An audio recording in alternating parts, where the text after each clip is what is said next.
say? Come on. Huh? Okay. Yeah.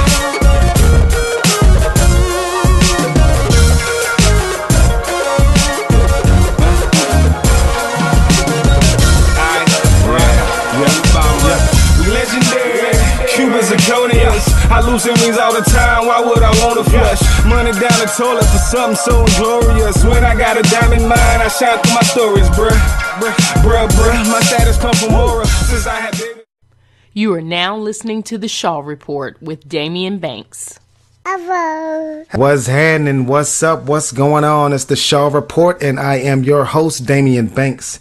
Shaw Bear alum and fans rejoice. This is your very own podcast hosted by moi, Damian S. Banks. Do me a favor, follow your boy on Instagram and Twitter at SportsByDamian. That's SportsByDamion. And Shaw University Athletics are also on social media. Follow the Bears on Twitter at Shaw Bears, on Instagram at SU_Bears, and on Facebook.com/Shaw Bears. Back for another week of the Shaw Report. Thank you so much for the love and support. You can go to shawbears.com, download this podcast, download any of the older podcasts. Also go to Spreaker.com, Sports by Damian, and you can also find the Shaw Report on iTunes. Just search the Shaw Report. Now that we got those particulars out of the way, just want to ask you guys a question. How y'all doing? Is everybody doing okay, man? Another week is in the books. We pushed through this last week. Another week is down. Starting off another week, we want it to be a great week. If you're not pushing towards greatness, then what is you doing out there, man? You're wasting your time. You're spinning your wheels, and we don't want to spin our wheels. We always want to progress. We always want to look towards the future. So hope you guys had a good week last week, and this week we're going to make it great. This week in the world of Shaw University athletics is really busy. On this episode, we're going to recap Shaw's visit to Petersburg, Virginia to take on the Virginia State Trojans. Head coach Adrian Jones and his football team hit the road for their first conference game. It's not in the Southern Division as Virginia State is in the Northern Division, but it's a good road test for Coach Jones and his squad to see where they're at in the CIAA season. We're going to recap that game. Also, we're going to give you the Shaw Bears Scoreboard, recap men's and women's cross country, volleyball, as well as men's and women's soccer.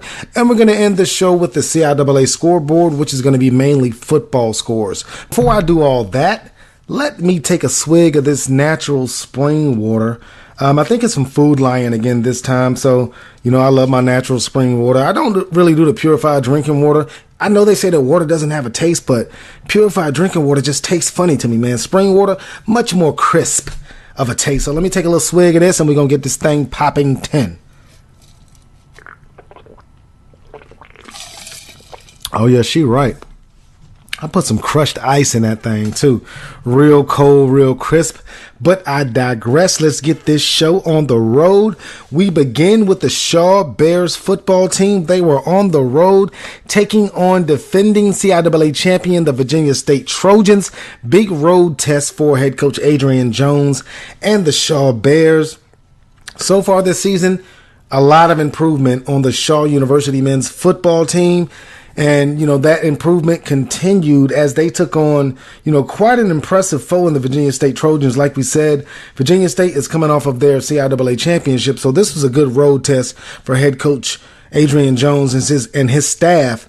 Now, early on in this game, we're going to pick it up in the first quarter. Shaw got the ball rolling early, took a 7-0 lead in the first quarter when Keon Marsh hooked up with tight end Cavante Moses for a 23-yard touchdown reception. And the first quarter came to an end, and Shaw had a 7-0 lead. So if you're head coach Adrian Jones and the Shaw Bears, you got to be feeling pretty good about yourself taking a 7-0 lead after the first quarter. Move on to the second quarter. Shaw had a chance to go up 14-0, and Keon Marsh throws an interception in the end zone looking for his tight end once again. Now that could have been a 14-0 lead for the Shaw Bears, but Virginia State would come back to tie the game at 7, and you went into halftime with a 7-7 tie. So if you're head coach Adrian Jones, you're happy with that 7-7 tie, but you're thinking, hey man, we could be up 14-0 if not for a mistake by the quarterback, throwing that interception in the red zone. You want to be really careful with the red zone possessions. You want to cash in, whether it be a field goal or a touchdown. So that turnover was really costly for Shaw, and Virginia State was able to capitalize and tie the score up going into halftime. Now, 33-yard Benny Kinsemi field goal in the third quarter gave Shaw a 10-7 lead, but Virginia State rattled off 13 straight points to grab a 20-10 lead, And if you're a Shaw fan and if you're a Shaw coaching staff, you're thinking, man, we're down 20-10. This game could be easily 17-7 Shaw's lead, or 20-20 as a tie ball game, because Shaw left a lot of points on the board. They made several mistakes throughout the second quarter going into halftime that led to that 7-7 halftime lead. So with that Benny Kinsemi 33-yard field goal, Shaw did take a brief lead at 10-7, but again, Virginia State rattled off 13 straight points to grab that 20-10 advantage. Now, Shaw would strike back with an electrifying 78-yard touchdown reception by Marquise Gorham, and that brought the score to within 20-17 in Virginia State's advantage, but again, missed opportunities by the Shaw Bears. And, Virginia State would ultimately score again to take a 27-17 lead. Virginia State would ride the arm of quarterback Cordero Cook, who passed for 357 yards and 2 touchdowns.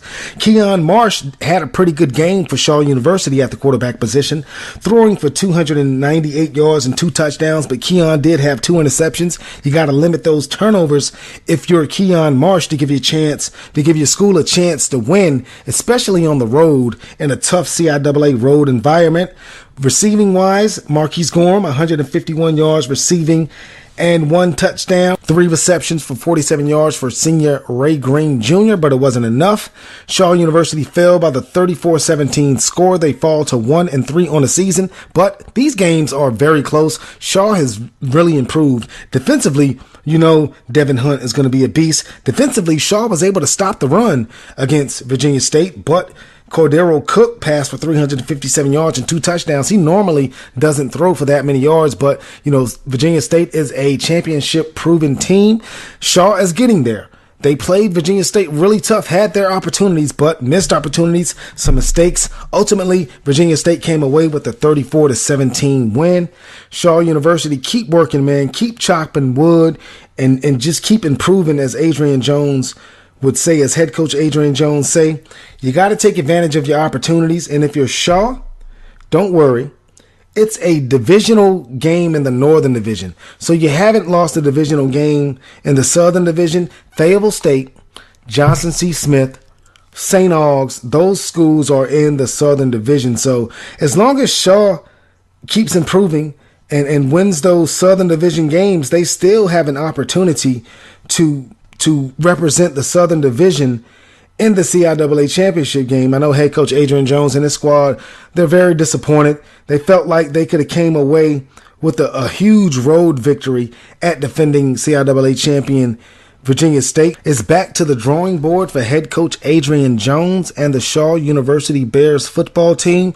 You're going to be heading back to Durham County Memorial Stadium to finally play your first conference game at home. You're going to be taking on a tough Fayetteville State team who's coming off a pretty impressive win in their own right. So, you got to just refocus, put that Virginia State game behind you. Get ready this week for the Fayetteville State Broncos. Again, Shaw University falls on the road to Virginia State 34-17. Head coach Adrian Jones and the Shaw Bears are now 1-3 on the season, with that record not being indicative of how they've played so far this season. But we have to take a commercial break. We'll be back after this to give you the Shaw Bears scoreboard as well as the CIAA scoreboard. Don't go anywhere. If you do, come right back. You're listening to the Shaw Report on Spreaker Radio. Hey, Shaw Bears fans, refresh your game day with the new and improved real Coca-Cola taste of Coca-Cola Zero Sugar, with 0 calories and 0 sugar. It's college sports' newest tradition. Grab an ice-cold Coca-Cola Zero Sugar and taste the feeling. Coca-Cola, proud sponsor of Shaw University Athletics. You are now listening to the Shaw Report with Damian Banks. What's happening, and welcome back to the Shaw Report. Again, I am your host, Damian Banks. Man, we rocking, we rolling. We back from break, so you know what time it is, and you know how I do. Follow your boy on Instagram and Twitter at SportsByDamian. That's SportsByDamion. And Shaw University Athletics are also on social media. On Twitter, it's at Shaw Bears. Find Shaw University on Instagram at SU_Bears and on Facebook.com/Shaw Bears. As always, you can go to ShawBears.com to download this podcast. Go to iTunes as well. Search the Shaw Report. And you can go to Spreaker.com/Sports by Damian. But I digress. Before the break, we recapped Shaw University's 34-17 road loss at Virginia State University. Shaw Bears alum and fans, don't fret. It's a conference game, but Virginia State is in the Northern Division. Shaw is in the Southern Division. So if Shaw wins all of their Southern Division games, who knows? Maybe they'll see Virginia State again in the CIAA championship game. But it was a good test, a good barometer for head coach Adrian Jones and his staff to see where his team is at. They've been making improvements for these last couple years. And, you know, Virginia State is a proven champion. They've won or been to the championship several times in the last 4 or 5 years. So that's a good road test for Shaw University. Didn't come away with the win, but you go back to the drawing board, you go back to practice, you improve, you get ready for the Fayetteville State Broncos coming to town this Saturday. We hope to see your face in the place. Shaw University's first home game is going to be this Saturday. Due to Hurricane Florence, the game against Chowan was canceled. So this game is the first home game of the season. They only have 4 home games this year, 3 home games now that Chowan got canceled. So you got 3 opportunities to come out and support the Bears at Durham County Memorial Stadium. Go to ShawBears.com for scheduling for the football team and any other athletic program. Speaking of the athletic programs, let's get into the Shaw Bears Scoreboard. We begin with head coach Christina Coleman and the Shaw volleyball team, who last Tuesday had a road match at Lees McRae. The Bears had a 6-game winning streak heading into the match, and the Bears took the first 2 sets 25-20, 25-22 over Lees McRae. Lees McRae bounced back, winning the 3rd set 28-26, but Shaw wouldn't be denied as they took the 4th set 25-12 for a 3-1 match victory. Michelle Omida Gonzalez had 24 assists and Jada Flowers had 22 assists in the win. Kabisha Watley and Tyler Hunter each had 10 kills for the Shaw Bears. Now last Thursday, it was the blackout at C.C. Spalding Gymnasium as the Bears played host to CIAA foe Winston-Salem State. Shaw continued their winning streak, knocking off the Rams in straight sets, 25-23, 25-14, and 25-12 for their 8th straight victory. The Bears are back in action tonight in C.C. Spalding Gymnasium, 6 p.m. It's Greek night. We hope to see your face in the place. Go to ShawBears.com for more information. Moving on to men's and women's soccer, where head coach Matthew Brown led both squads last Tuesday for a home matchup versus Coker College. Malte Ruther scored his first goal of the season at the 29-25 mark to give Shaw a 1-0 lead. Coker's Christian Provenzaro provided the equalizer in the 64th minute to force overtime, and Provenzaro knocked in the game winner at the 93-09 mark to give Coker a 2-1 win. Shaw drops to 3-1 on the season. Today they have a 3 p.m. road match at Belmont Abbey. Go to ShawBears.com for more information. On the women's side of things, they also played host to Coker College last Tuesday, and the Lady Bears went into overtime with Coker. A pair of Jessa Curry goals at the 31-27 mark and the 54-20 mark gave Shaw a 2-0 lead in the second half.